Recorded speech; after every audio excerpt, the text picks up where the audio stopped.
Okay, this is Dabuz. I'm going to be trying something a bit different today. I'm going to be commentating matches, hopefully to give players better understanding of the game and what's just going on through my head while these matches are going on.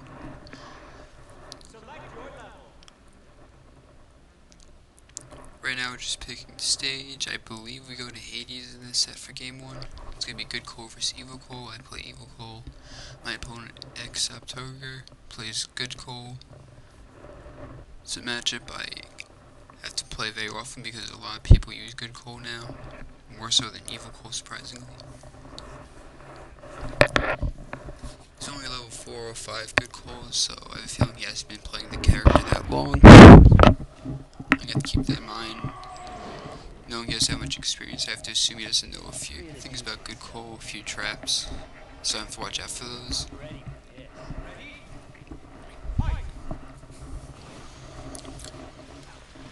Right now the match is going to start pretty standard. I'm going to have to go in because it's Good Cole and he slightly outcamps Evil Cole. But I know I get much more reward out of my punishes just due to punch. He uses Amp Drop, which is a very unsafe move if it doesn't connect. As you can see, it's Hades with hazards on. That's completely a part of the match. Like right there, I wasn't paying attention. I got hit by the hazard, which stunned me, giving Good Cole a free combo. Right now my strategy is simple, just throw grenades as a way to get in, keep closing the zone, don't let him establish his camping game, and punish him for using unsafe moves like that. I always charge a punch when I kill the opponent, that way when he comes back he's so worried about the threat of me getting a fully P-burst, like you're about to see right here. Oh, there, I try to go for the tech trap instead. But he grabs my grind. That's one thing about using a punching stab for tech trap is I have to really read the roll in order to punish because I can't just punch level 1 him. As you can see there, he tried to go for level 1 reading me, but I barely avoided it. Still just using grenades to move around him, space him out. Maybe openings, create his zone. That time I rolled through the Hades hazard, because that is not a consistent hitbox. Yeah, that game was mostly just me using punches to punish his very unsafe movements. I was moving around a lot, I wouldn't let him establish his camping zone. And basically I just played Evil Cole like I should, aggressively zoning and taking control of the match. Right now we're in the middle of counterpicking. I didn't ban any stage versus him because I don't know what ban versus Good Cole yet. When I don't know what to ban versus character, I'd rather see where they're taking me so I get an idea of what stages that character might like.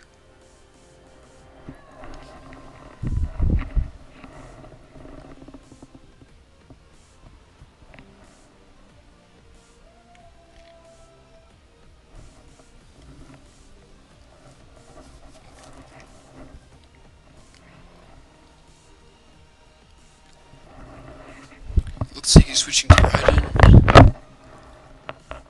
I also have a lot of experience in the Raiden matchup, and since the nerf really isn't a straightforward matchup, I don't have to worry about grab shenanigans.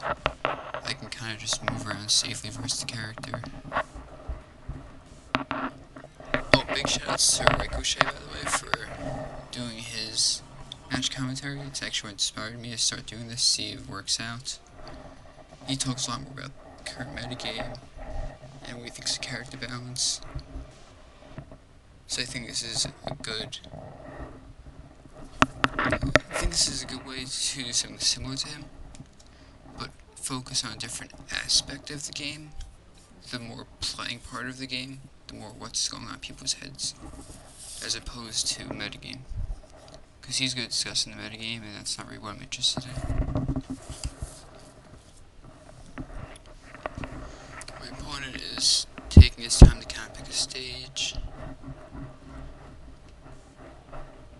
I would expect something small from Raiden because he is all about rushdown, and he wants to stay as close as possible, especially to someone like Evil Cole, who just creates an amazing zone against Raiden. It's not a local Roko. This stage has a lot of walls, which actually helps Evil Cool, because I can get a lot of wall bounce tether combos with my grenades. There's actually a lot of stuff I can do with the walls as Evil Cool here, but at the same time I don't have much space to move around because of all the walls. So I was riding to stay at melee range. As you can see, I'm going to start the matchup by running with a punch. I try to punch his dive kick with punch. If I fail, he doesn't capitalize that though.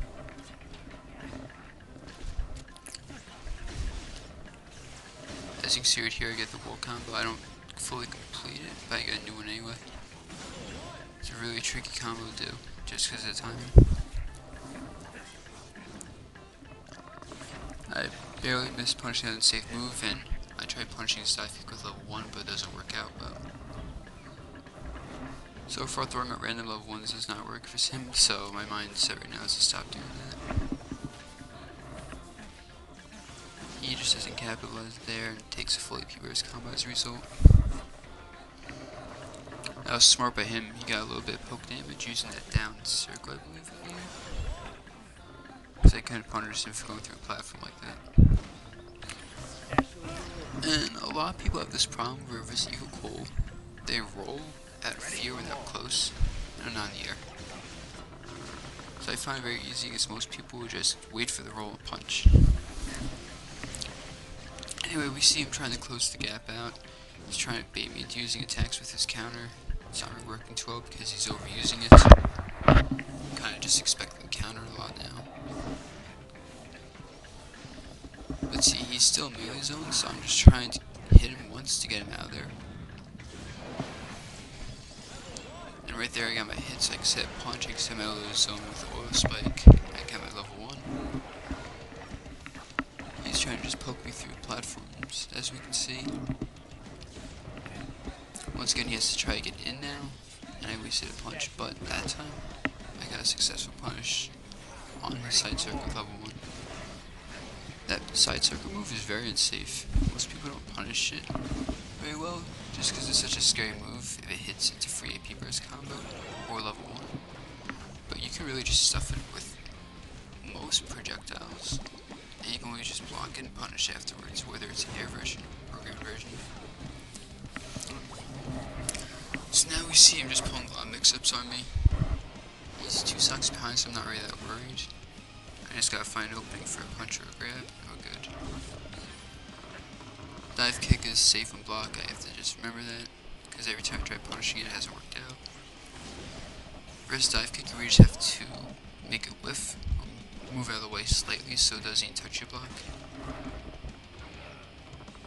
I thought he tried guarding that get up, and that time I thought he would do what he did last time, which is get up and get caught by an auto spike. It's hard to do tech trap with Evil Cool because you need to react fast. I half expected that level 1 out of desperation, but I thought I could punch it.